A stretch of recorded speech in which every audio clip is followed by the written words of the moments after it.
something you forgot, and that's to laugh and smile and dance and sing. When you're feeling in the dumps, don't be silly chumps. Just What We Remember by Lonnie McGuire. Cast of characters. Outside. Male, a big, blustering, middle-aged, stand-up comic with a microphone. Inside. Female.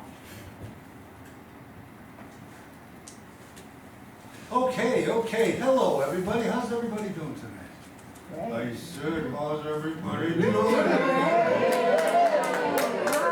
Oh, that's what I'm talking about. What a great town, and a great night. An anniversary for me. Tonight, last night on this tour, ends my 38th year doing stand-up. My 38th year. I like it.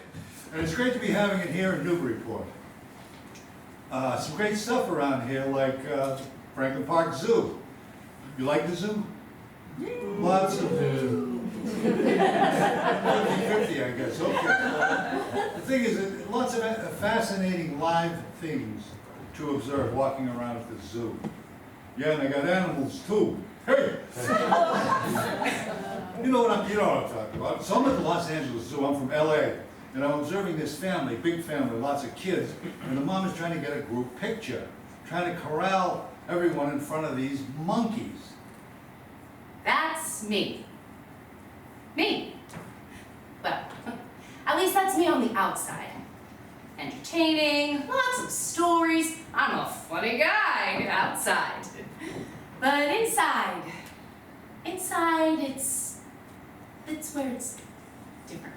And she keeps yelling, get back over there. No, the other side. Jimmy, I said stand still. Wait, no, you're too tall. Get in the back. The back. Stand up straight. Remember this one. Hot day. Kids restless and tired. Adults at the end of their patience. No one was having a good time.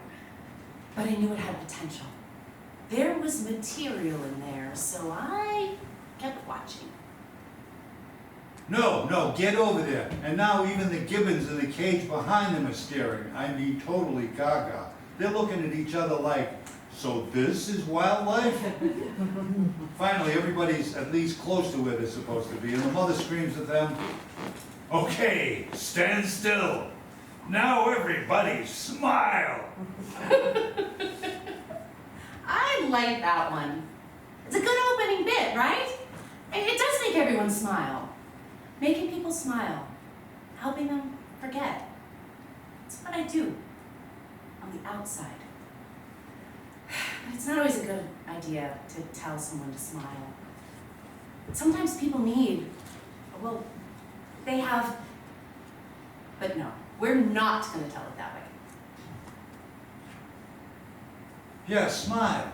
Everybody smile. Smiling. Nobody smiles at a bank. You ever notice that? This is money, this is serious. I was behind this old guy at the bank once, back when I was in college, long time back, and he's talking up the teller, turning on the old guy charm, you know? Hey, how about a little smile, huh? And the teller, the teller. Young, pretty, long dark hair, I mean, real sweet. No, not sweet. At least not so much in the eyes. They were not lifeless, but pained, like they'd been burned on the inside. He's saying, try it. A smile, it really don't hurt none. And she ain't having none of it, no smile. I mean, we're talking sour. Like lemon wedge sucking sour. She's looking like she's got a broomstick somewhere it don't belong, you know what I mean? No smile. But something more, not even the ability to smile. Something ready to come out, a smoldering underneath, holding on to something. Probably that broomstick. Anyway, by now I'm getting impatient. The line's getting longer and longer, so I'm joining in with everybody else. Yeah, for God's sake, smile at the old bugger. He looks like he ain't got a lot of time left anyway. Make him happy one last time. I didn't meet her again, but not for many months. Maybe a year. Later, I was painting my room inside the house that I shared with 3 other students. Newspapers covering the floor, old newspapers I hadn't seen or read, and given to me by a neighbor. You ever do that? Try to paint using newspapers as drop cloths? Can't get anything done. Every time you look down, like, ooh, that's interesting. You look at that. Hey, now that's news. That's when I saw her again. A picture in the newspaper. We recognized that face, but from where? Huh? It was about how now, months later, there had still been no arrests in the case. They had broken into the home, 2 of them, armed, completely surprised the family. She was tied up and shut in the closet. She had to sit shaking and listening to them ransack the place until finally the blind sound of the shot as they killed her husband on the way out. And the unbearable silence, and the waiting for someone, anyone, to come. And you're trying to walk around, but by now the newspapers are all stuck to your feet. You're trying to hold the brush away from your body now, but not dripping on the floor in the places where there used to be newspapers. But now they're all stuck to your feet, and you're walking around like Donald Duck with the Los Angeles Times as your webbed toes. I looked at the date on the masthead. I counted the months backwards: June, May, April, the bank. When was I at that bank? March, February. Yes, it was just that many months ago. There she was again, looking up at me from the floor. It was an old picture. She was smiling then. So it had only been a few weeks when we met. It was a few weeks after it was over. She was back at the bank. She had a small child, so of course she had to go back to work. No time to grieve. Only a few weeks after she had to sit tied up in the dark, listening for that sound that would change who she was forever. And we told her to smile. Just smile. I stood up from over the paper. I remember thinking, never tell anyone to smile again. And I remembered back farther. The newspapers, their dates, their months, their numbers and years all over the floor. It came back to me. I should have learned all of this before. A long time before. We were in high school, and weren't we? Yeah. Let me see. What was I going to tell you? Oh, the Fairfax district. That's Los Angeles, all right? You ever been there? Fairfax, now that's kosher. So I was really young, I don't know, maybe 18, 19. I've got this hot Jewish girlfriend, my first girlfriend. Her name, I'm not kidding, true story, Margie Goldberg. Is that a first Jewish girlfriend name or what? We're in Hollywood visiting her older sister, aunt, something, I don't know, care. I just want to be with this girl and her long brown hair stretched back, staring out at Huntington Beach in the back of a bikini. Her sister, Marcia, needed a small pane of glass for a household repair. She sent me down to an address on a small side street off of Fairfax. It was a narrow, dingy commercial street. Glacier was an older, unsmiling woman. Her long, dark hair flecked with gray. She didn't greet me when I entered. Yes, was all she said. A tired, weary, flat yes. So this old Jewish lady in the Fairfax district, and when I say old, I mean, I'm 18, remember, my God, she must have been what, 55? Old, right? I'm walking in, what do you want? I mean, I'm strutting in the place, I'm young, I got a girlfriend, I'm getting it for the first time, life is beautiful, right? So I'm walking in all cloud nine like this, what do you want? Oh, right smack in her face, another broad not gonna smile for nobody this side of the moon. But I'm gonna put on my happy game face, whatever. She'll see, she'll come around, give me a smile, whatever. The sound of glass being cut is deceptive. It sounds severe, but the action of the cutting wheel is not deep. Superficial almost. However, glass has to be cut deftly. Pulling the wheel blade back toward you in one continuous motion, steady pressure, holding your breath. Scratch, really, but something is being irrevocably divided. Glass is something that, once cut, can never be put back together. The scoring is done with a low, relentless sound, like fabric being ripped. Yeah, she'll come around. I'm sorry. I forgot what I was gonna tell you. Funny, huh? 38 years and I just forgot. The sound. Oh, right, yeah, the sound. And it's going like screech, scritch, scritch, screech in my ears like razor blades on a chalkboard. She bent over the table. Her skirt goes a little tight on her behind. Okay, do I look? I'm 18. Of course I look. Smile or no smile. On the other end, I'm gonna look, okay? She leaned across the table and stretched her arm out to make the cut. It was her sleeve that stretched back from her wrist when she reached out.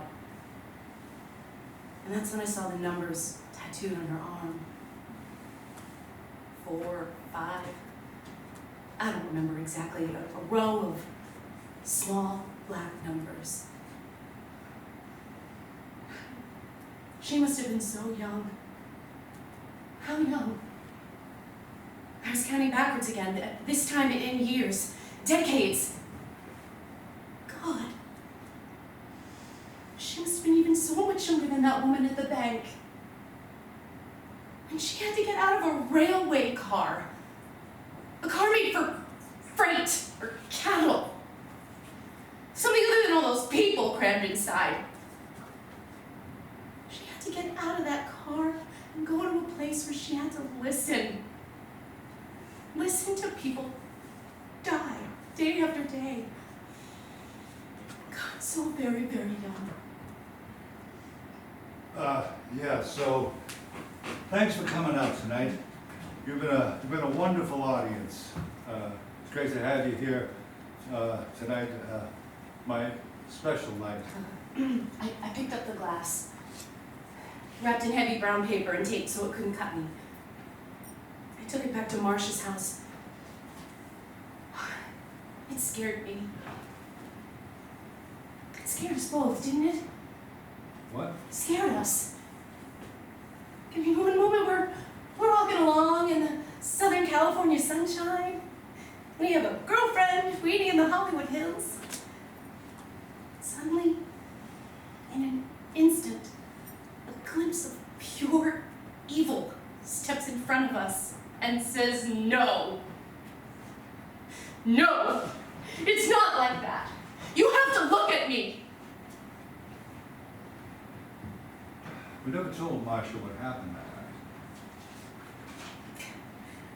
night. We never told Margie either, even though we were together another 3 years. We never told anyone. We stopped telling it to ourselves.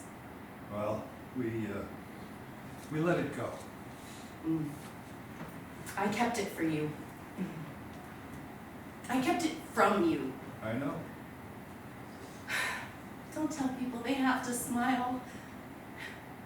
I should have learned that then. We should have remembered. They have their own reasons. We couldn't.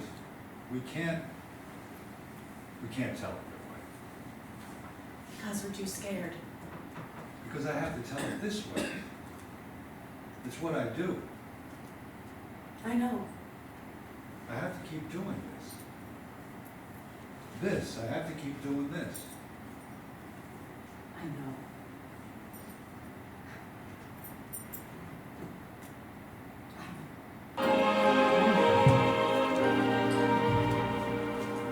Smile.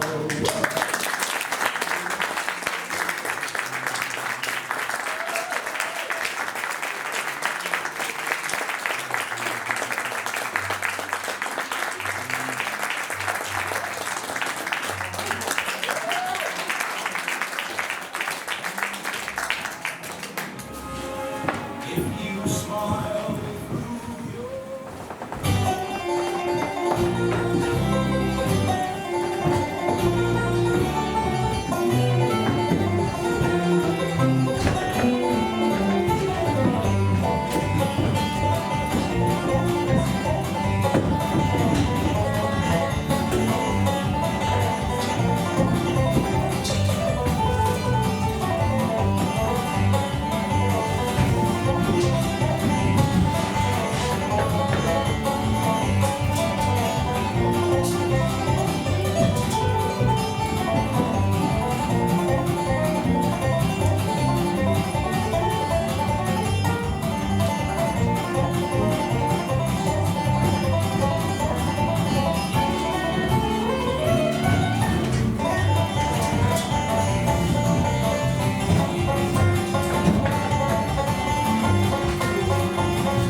Lower Education, a short play by Louis Chalane.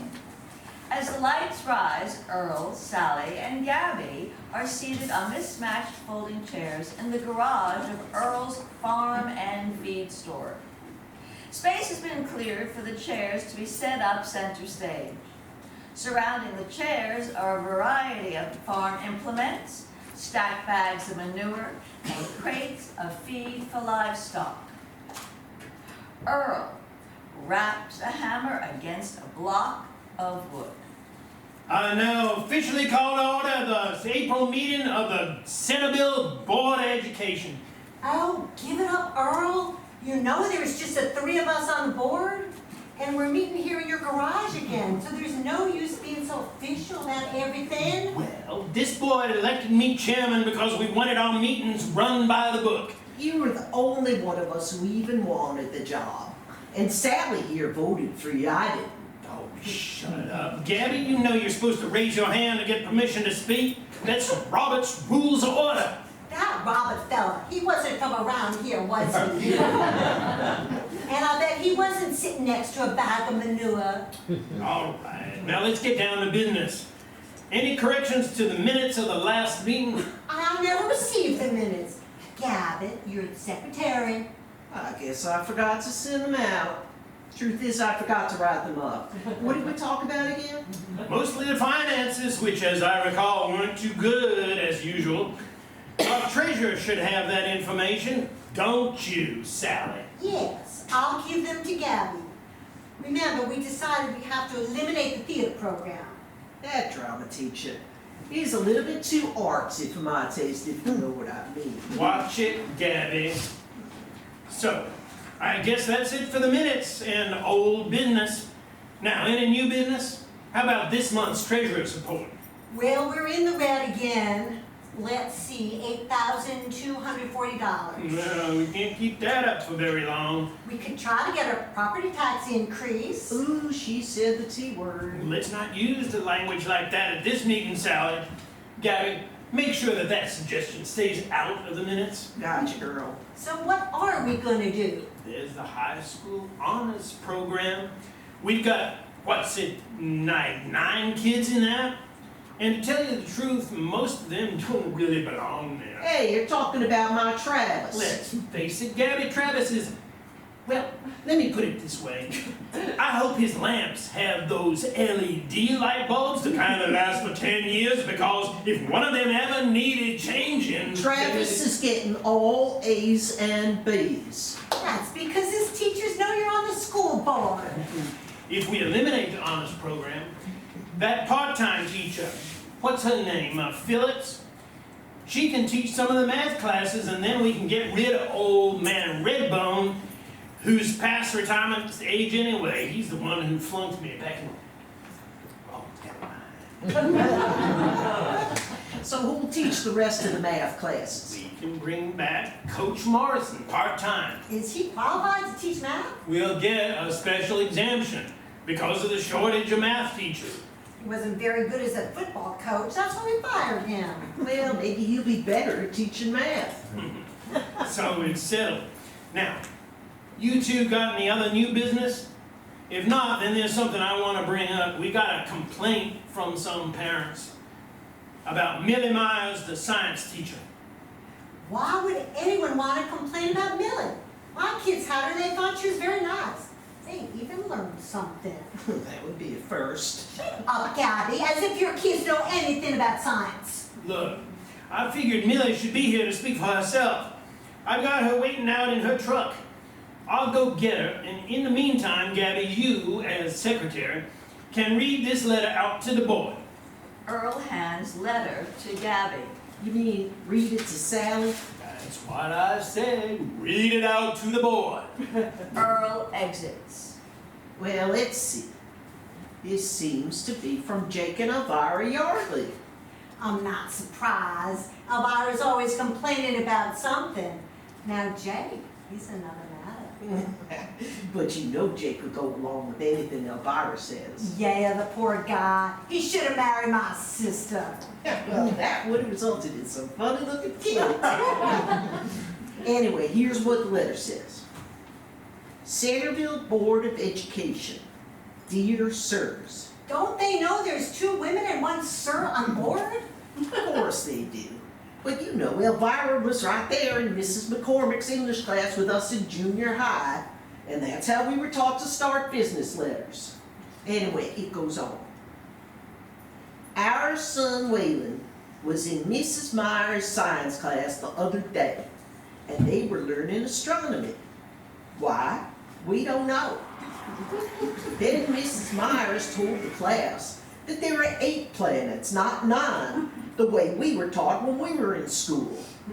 How can this be? She said Pluto is no longer a planet. What could have happened to it in 20 years? Anyway, we hope you can straighten Mrs. Myers out. Otherwise, you won't be getting our votes anymore for the school board. Then it's signed, with best wishes, Jake and Elvira Yardley. That's the way Mrs. McCormick taught us, with best wishes. Of course, they don't really seem to be wishing us the best. I'd sure hate to be off the board, at least until Travis graduates. And I was hoping to parlay this into a greeter's job at Walmart. Earl's farm supply business wouldn't do as well. And he'd have to spend more time at home with his wife. Shh, here it comes. Earl and Millie Myers enter. Millie hesitates, then sits on a crate of feed.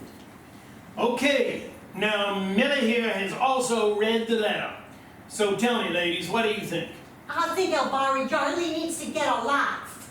What business is it of theirs? What Mrs. Myers here teaches her science class? Although, if you'd ask me, and I don't see that anyone is asking, Pluto ought to still be a planet. How did it get kicked out of the solar system like that? Well, it didn't get kicked out. It's still there.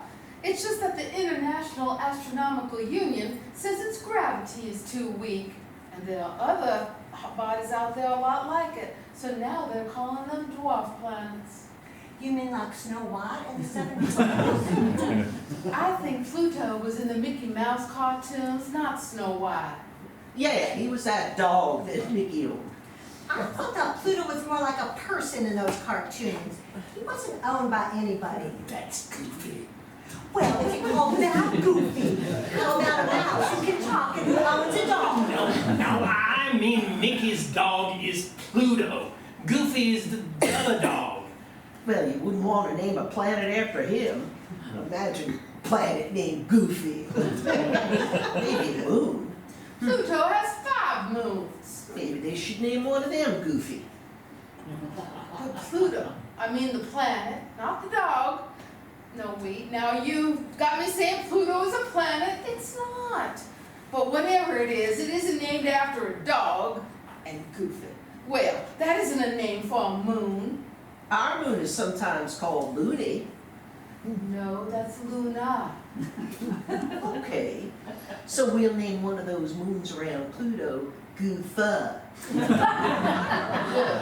Pluto was not named after a dog.